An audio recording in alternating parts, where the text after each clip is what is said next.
parlemanta eto Madagasikara. Andrim-panjakana roa no mandrafitra ny parlemanta eto Madagasikara, dia ny antenimieram-pirenena sy ny antenimieran-doholona. Raha ny lalam-panorenana no jerena dia andraikitra ny parlemanta ny manao, mifidy ary mandany ny lalàna, ny manara-maso ny asan'ny mpanantanteraka ary manao tombana ny politika ampitondrana.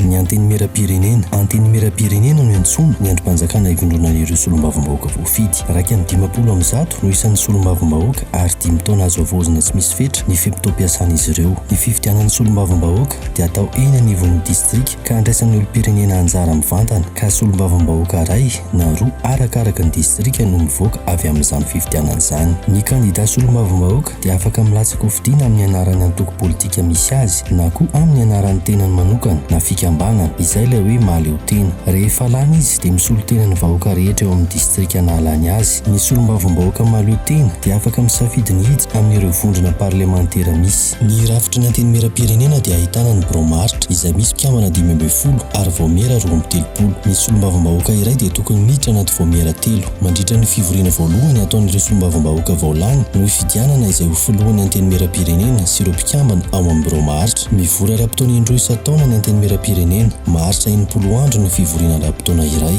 Manomboka ny talata voalohany amin'ny volana May ny fivoriana voalohany, talata fahatelo ny volana Oktobra kosa ny faharoa, izay mifantoka kokoa amin'ny fandaniana sy fandaniana ny teti-bolam-panjakana. Afaka mivory tsy ara-potoana ny antenimieram-pirenena raha ilaina. Ohatra, andinika aloha hevitra manokana amin'ny alalan'ny didim-panjakana manasa azy ireo hivory, izay noraisin'ny filoham-pirenena na ny praiminisitra na koa fangatahana avy amin'ny antsasa-manilan'ireo solombavambahoaka. Ny faharetan'izany dia tsy mihoatra ny 12 andro. Ny fivoriana antenimieram-pirenena dia azon'ny rehetra hatrehana. Ny fivoriana dia ranketina tsoratra ary ampahafantarana ny firaketana manaraka izay voalaza ny lalàna. Raha toka ny ray ampahefan'ny mpikambana ao amin'ny antenimieram-pirenena no mangataka izany na ny governemanta dia afaka atao mikato trano ny fivoriana, tsy maintsy hita anaty firaketana izay fanapahana natao tamin'izany fivoriana izany. Misitraka ny fiarovana manokana omeny lalàna azy ireo ny solombavambahoaka, izany hoe tsy azo enjehina, karohina, samborina, azonina amponja, tsaraina izy ireo mandritra ny fiampitoana iasany. Andraikitra ny solombavambahoaka manolotra, magnova ary mandany lalàna. Raha toka 80 farafahakeliny ny solombavambahoaka nandany lalàna iray dia afaka mangataka ny fitsarana avy momba lalam-panorenana mba hijery ny fifanirahan'ilay lalàna amin'ny lalam-panorenana. Manadihady ny governemanta mitsirika ny asa vita eo anivon'ny voamera ary manara-maso ny fampiasana volom-bahoaka raha toka mpampiaka-teny manokana eo anivon'ny voamera fitantanam-bola izy. Manana ny fahefana handravan'ny governemanta ny antenimieram-pirenena raha toka maharay sonia androam-pahatelo ny solombavambahoaka ny fangatahana izany. Amin'ny mahasolo-tenam-bahoaka azy ireo, ny solombavambahoaka dia mampita ny hetaheta ny vahoaka, mampafantatra ny vahoaka ny asany ihany koa izy ireo amin'ny alalan'ny fotoana ampahibe maso, fanaovana tatitry ny fivoriana, ny amin'ny haino vaky jery na amin'ny fomba hafa.